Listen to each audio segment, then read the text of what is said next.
আসসালামু আলাইকুম রহমতুল্লাহি বারকাতহু ইয়ালি মাদাত আলাইসালাম।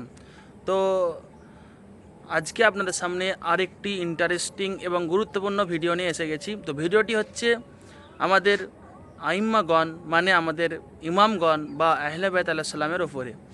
তো বিষয়টি হচ্ছে আপনারা ভিডিওটি মন থেকে শুনুন এবং আগে যদি মনে হয় ভালো হয় এটি শেয়ার করলে খুবই লোকের উপরে মানে লোকের কাছে খুবই সাহায্য হয়। এই ভিডিওটি যদি শেয়ার করেন তাহলে একটি শেয়ার করতে পারেন এবং ফলো করে পাশে থাকুন। তো ব্যাপারটি হচ্ছে এখন এমন একটি যুগে এসে আমরা পৌঁছেছি। তো আমরা এখন এমন একটি যুগে এসে পৌঁছেছি যেখানে আমাদের পদে পদে আমরা কি করব বা দিন ইসলামের ক্ষেত্রে কার কাছে যাওয়া উচিত বা কে আমাদের দিন ইসলামের সঠিক শিক্ষা দেবেন নানা রকম টেনশানে পড়ে থাকি। তো আমাদের কাছে যখন কুরআন আমাদেরকে বলে দিয়েছেন যে আমাদেরকে আল্লাহ হাদি নির্দিষ্ট করে দিয়ে গেছেন, কানারা হবে আমাদের হাদি, কানারা হবে আমাদের পথপ্রদর্শক, আমরা তাদেরকে ছেড়ে বিভিন্ন জায়গায় এদিকে ওদিকে ঘুরতে থাকি।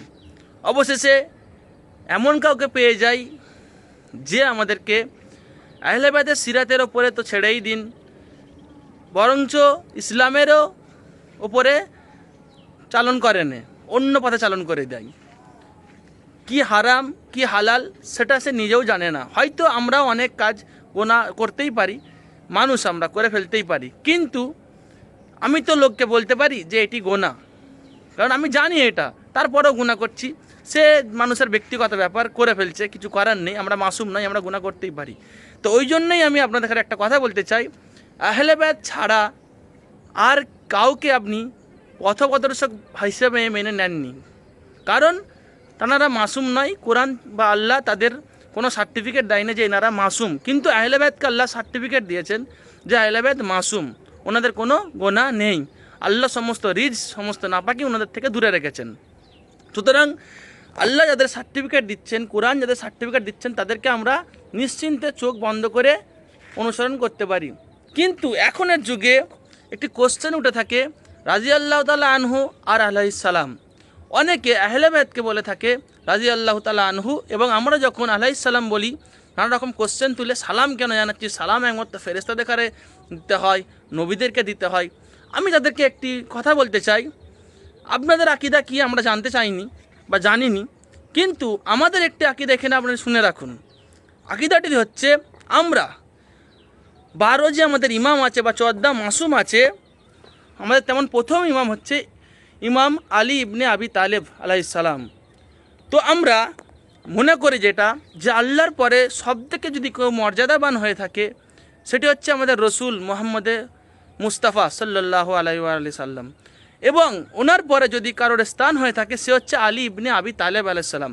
তো আপনারা সকলে মানেন যে আল্লাহর পরে যদি কারোর স্থান হয়ে থাকে সে হচ্ছে মুহাম্মদে মুস্তাফার, কোনো ফারিস্তার নয়, কোনো মালাইকার নয়। আল্লাহর পরে যদি কারোর স্থান হয়ে থাকে সে হচ্ছে আমাদের প্রিয় হাবিব, আমাদের প্রিয় রসুল মুহাম্মদে মুস্তাফার। এবং ওনার পরে যে হক রাখে ওনার স্থানে বসার, সে হচ্ছে আমাদের প্রথম ইমাম আলী ইবনে আবি তালেব আলাইহিস সালাম। সুতরাং মুহাম্মদে মুস্তাফার যদি আল্লাহর পরে হয়ে থাকে, সব ফারিস্তাদের থেকে আফজাল হয়ে থাকে, তো মুহাম্মদে মুস্তাফার পরেই হচ্ছে আমাদের ইমামের স্থান, ইমাম আলী ইবনে আবি তালেব আলাইহিস সালামের স্থান।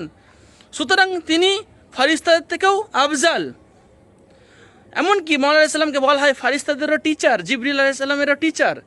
তো সুতরাং তাদেরকে কেন আমরা আলাইহিস সালাম বলতে পারবো না? আর দ্বিতীয় কথা, আমরা রাদিয়াল্লাহু তাআলা কাদেরকে বলবো? কোনো সাধারণ মানুষকে। তার মানে কি আল্লাহ ওনাদের প্রতি রাজি হোক? কিন্তু আমরা সবাই জানি হজে মাইসার, হজে কৌসার দান করবেন আলী ইবনে আবি তালেব আলাইহিস সালাম। ওনার সন্তানরা জান্নাতের সর্দার, ওনার বিবি জান্নাতের সর্দারনি মহিলাদের। তো আমরা সব জানি যে এইগুলো আল্লাহ ওনাদেরকে আগে দিয়েই বলে দিয়েছে, আগে দিয়েই সার্টিফিকেট দিয়েছে। আপনাকে দিয়েছে, আমাকে দিয়েছে, কাউকে দেয়নি। আল্লাহ যাদেরকে দিয়েছে তাদেরকে বলেও দিয়েছে এনারা এই এই এই এই ওনাদের দায়িত্বে। তাহলে অলরেডি ওনাদের প্রতি আল্লাহ রাজি আছে। টেনশন আমাদের হওয়া উচিত যে আল্লাহ আমাদের প্রতি রাজি আছে নাকি। সুতরাং রাজি আল্লাহটা আমাদের পিছনে লাগানো দরকার, আল্লাহর প্রতি রাজি হোক, ওনাদের প্রতি নয়। কেন? ওনাদের প্রতি আল্লাহ অলরেডি সার্টিফিকেট দিয়েছে, আর নবী বলে দিয়ে চলে গেছে। ওনাদের সার্টিফিকেট দরকার নেই, ওনাদের আল্লাহ রাজি হোক এইটা বলার দরকার নেই, ওনাদের সালাম জানান। ঠিক আছে, তো যদি ভিডিওটা আপনাদের ভালো লাগে আপনারা আগে শেয়ার করুন এবং লোককে জানার সুযোগ করে দিন। তো চলুন, কালকে দেখা হবে আরেকটি ইম্পর্টেন্ট ভিডিওর সঙ্গে। তো আজকে এখানে ভিডিওটা শেষ করছি, কালকে আসবো আরও গুরুত্বপূর্ণ ভিডিওর সঙ্গে। একটি লাইক করুন এবং ফলো করে পাশে থাকুন আরও নতুন নতুন ইম্পর্টেন্ট ভিডিও দেখার জন্য। এবং আমার ফেসবুকের বায়োতে আমার ইউটিউবের চ্যানেলের লিঙ্ক আছে, যেখানে মহরমের আজাদির লাইভ ভিডিও হয় এবং মহরমের সমস্ত রকম ভিডিও বা 12 ইমামের বিলাদাত শাহাদাত সমস্ত ভিডিও আপনি ওখানে পেয়ে যাবেন।